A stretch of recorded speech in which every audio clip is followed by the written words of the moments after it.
from challenges, let's look at solutions. Rohit, I'll bring you into the conversation here. Manufacturing firms, they typically deal with a large number of vendors, and the process of matching invoices with multiple GST registrations can be cumbersome and time consuming too, as we heard during the discussion. So what kind of tools can enterprises deploy to ease these processes? Is there a solution that can integrate with existing systems to extract data and solve this problem? Yeah. Hi, everybody, and thank you, Gautam, for that question. So I think maybe I'll take, before I jump specifically into that question, I'll just take maybe a little bit of opportunity to kind of speak from the other side, right? I kind of heard Manan, Ramakant, and others, right?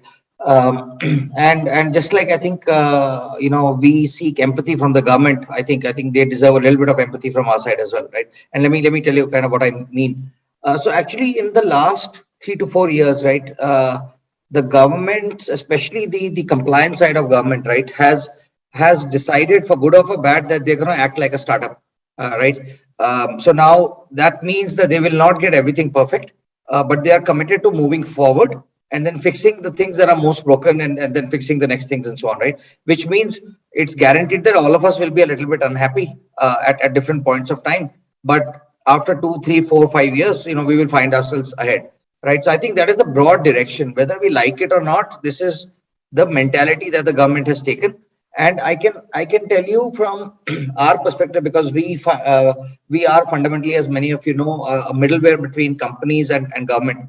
Right, so we are constantly in touch with them, right? So we have had calls with government, GSTI and NIC officials at like 11 in the night on a Sunday, right? So these guys are really working round the clock, and they're changing national level systems in times where people find ERP upgrades difficult to do in the same period of time, right? So I think, and largely things are working okay. Yeah, sure. I mean, as Manan pointed out, some things, you sometimes question the materiality of things. Why are you doing this?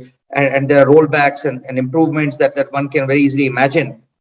But when you take a step back and see where all have we reached as a country, I think on the systems and processes, I find that to be a very, very sharply forward moving direction. And yeah, so I think I just wanted to throw that on behalf of, I would say, the compliance sector and so on, right? And the other thing I would just also mention is that fundamentally on if you see, I think the last numbers just came out, right? And the government collections have now gone to, I think 1,35,000 crores, something along those lines, right?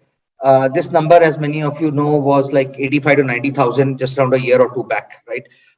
So fundamentally, what that also means, right? And it's not like the economy has galloped, right? The stock prices have galloped. The economy has not galloped by 20% a year. So what fundamentally that means is that the people who are taking liberties, right, are taking less liberties or are finding it difficult, right? And I think that's, again, as all of us as citizens of the country, right, should be happy about the fact that government is collecting more, right? Because on the personal income tax side, there's not much to go, right? So yeah, they have to collect from this side. So I think that's another thing I would say, that fundamentally the direction is right.